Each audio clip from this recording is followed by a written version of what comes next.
What's going on, guys? Welcome back to another YouTube video. Today I'm going to be doing my Premier League predictions for the 2021-22 season. Before we get right into it, make sure you follow me on my socials. The links are in the description, or there should be a little pop tag on screen right now. I got a lot of high expectations from this season, to be honest. A lot of big players coming in. Coming up in 20th place, I got Norwich going straight back down. It hasn't looked very good for Norwich in the past seasons, as they've won the championship and got promoted, but they go down the next season. And I don't think the departure of Buendia helped either. This could be Todd Cantwell's time to shine. In 19th place, I got Watford. They haven't really signed anyone. I don't think that's going to help them at all. It's not going to help their case, so I've got them at 19th. Now, coming up at 18th, this is going to be a massive shock for everyone. I've got Burnley. This could finally be their year to go down, and I haven't really seen enough positive things about them to convince me that they'll stay up. Dwight McNeil needs to move to a bigger club because he's going to waste his talent staying at Burnley. Now, in 17th place, scraping relegation, is Southampton. Southampton have sold a couple of big name players, including Vestergaard and Danny Ings. The Danny Ings transfer came out of nowhere. When did it even happen? There's talks of them selling James Ward-Prowse to Tottenham, which I don't think that's going to help their case at all. And I actually think Ralph Hasenhuttl will be the first manager to get sacked if Southampton aren't doing so well. 16th place, I got Brighton. Obviously, the sale of Ben White hasn't helped them at all, but I think if Robert Sanchez can keep a few clean sheets, then they should be good. Now, at 15th, I have Brentford. I've seen a lot of people slagging off Brentford and not giving them a chance at all. But I honestly think they are here to stay. They're not going to go back down. And I think if Brian Mbeumo and Ivan Toney link up, I think it will be dangerous for the Premier League. Talking about Brentford, they're due to play Arsenal at 8 o'clock tonight. Game. At 14th, I have Crystal Palace. The injury of Eze isn't going to help them at all, and obviously they've sold Andros Townsend. He was one of their best players in the recent years, and I don't think they had a reason to sell Andros Townsend. He was happy at Crystal Palace, but they still got Zaha, and if he leaves this summer, it spells trouble for them. So Crystal Palace I have at 14th. 13th, I have Newcastle. Again, not a lot to say about them. I think Callum Wilson's going to help them. Almiron's going to help them. St. Maximan's going to help them. They've just been a mid-table team for the past few years, and I can't see them getting above 13. Coming in at 12, I have Wolves. I think the return of Raul Jimenez is going to help them. He missed almost about 20-25 of their games last season due to his fractured skull.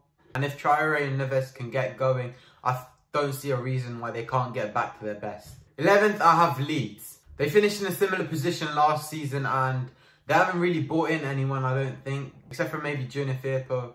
I think that's the only big name arrival at Leeds this season. At 10th, I have Everton. Again, Everton have been a mid-table team for the past few years, and I think they're going to miss Richarlison for the first few games of the season due to his participation in the Copa America and the Olympics, which he's done phenomenally in, by the way. But yeah, I think if they can get their midfield going, the likes of James Rodriguez, Allen and Doucouré, I think they'll be a real threat in the Premier League again this season. And I'm going to take this opportunity to say, what is happening with Jordan Pickford's club form? He made a massive mistake against Man United last week in a pre-season friendly. I'm not sure what's happening. Coming in at number 9, I have West Ham United. I think their signing of Areola could really help them, as they've lacked a proper goalkeeper, except from Fabianski over the past few years. Yeah, and I just see them finishing in 9th, and if Antonio can get a few goals again this season, I think that will really help their case. I'd like to see Benrahma chipping in with a few assists and goals as well this season, as he's a talented player, but he hasn't made use of that at West Ham just yet. At 8th place, I have Arsenal.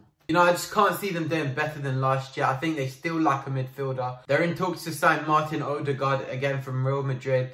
I think that will help them, but for now, I think they've got Smith Rowe. I'm not sure if he's really going to step up in the Premier League this season. And they also need another centre-back, except from Ben White, which I think they've massively overpaid for. Yes, it's English tax, but I think they could have negotiated a better deal, maybe for 35 million, 30 million, because Ben White is not worth 50 million pounds. And yeah, like I said, I think they still need a midfielder, attacker and defender to properly challenge for Europe again. Coming in at 7th, I think it's the team that has had the best transfer window of the summer so far. You know what a transfer window they've had this year. Might even be the second best transfer window behind PSG. Of course, they've signed Messi, Ramos, Donnarumma, just to name a few. But yeah, I think especially because of the outgoing of Jack Grealish, I think Emiliano Buendia can step into his place, play as a cam, play as a number 10. I think he's going to fill the boots of Jack Grealish. And obviously Jack Grealish's transfer was a massive blow to Aston Villa. They've got plenty of creativity in the likes of Leon Bailey and like I said before, Emiliano Buendia. Now it's time for the top 6, the European spots. The Champions League and the Europa League. Coming in at 6th, I got Leicester. And recently they've won the Community Shield, which would help them going into the new season. It will give them a massive confidence boost. And if James Maddison can stay fit, I think Leicester will cement that top 6 place. At 5th, I got Tottenham. Now I'm basing this off the fact that Harry Kane isn't going to leave Tottenham this summer. Yeah, I think he'll stay at Tottenham. I think Man City's business is done for the transfer window. I don't think they're going to sign any more players. Yeah, it'd be good to see him and Son combine like last season. They assisted each other 14 times, I believe it was. And yeah, that's just a massive achievement for the team and for them too. Now, time for the top 4. Coming in at 4, I've got Liverpool. They brought in one solid centre-back in the form of Konate. If him and Van Dijk establish a solid partnership this season, this Liverpool team will keep a lot of clean sheets. Coming in at number 3, I've got my boys, Man United. Obviously, we signed Sancho and hopefully soon to be Varane, even though he hasn't been announced yet. But as a lot of people say, I think we're one defensive midfielder away from challenging for the league. And yeah, it's going to be good to see Jadon Sancho tearing it up in the Premier League this season. And I think if Varane can keep a partnership going with Maguire, I think them two will be the best defensive duo in the league. Coming in at 2nd, I've got Chelsea. They recently re-signed Romelu Lukaku from Inter Milan for about £100 million, I think it was. And yeah, striker is what they've been missing for the past couple of seasons. And obviously with the likes of Ziyech, Mount and Havertz to help Romelu Lukaku, I don't think there's any reason why he can't challenge for the Golden Boot alongside Harry Kane this season. Now, time for the Premier League champions. I don't think there's any debate in this. I think Man City are going to win the Premier League this season. Again, there's something about the City team which makes it stand out from the rest of the league. They recently bought in Grealish for about £100 million. I think they overpaid for him as well. For a player that's £75 million, I think they paid £100 million. That's including English tax. They're going to win the league again this season, as much as I hate to admit it. Their team is just too strong. That is it for today's video, guys. If you did enjoy it, then make sure to leave a massive like on this video. And don't forget to subscribe if you are new. I know that you are new. There's a little statistic that tells me that 50% of the people that watch these videos aren't subscribed. If you are one of them, what are you doing with your life? Yeah, like I said, that is it for today's video, guys. Thank you. Take care.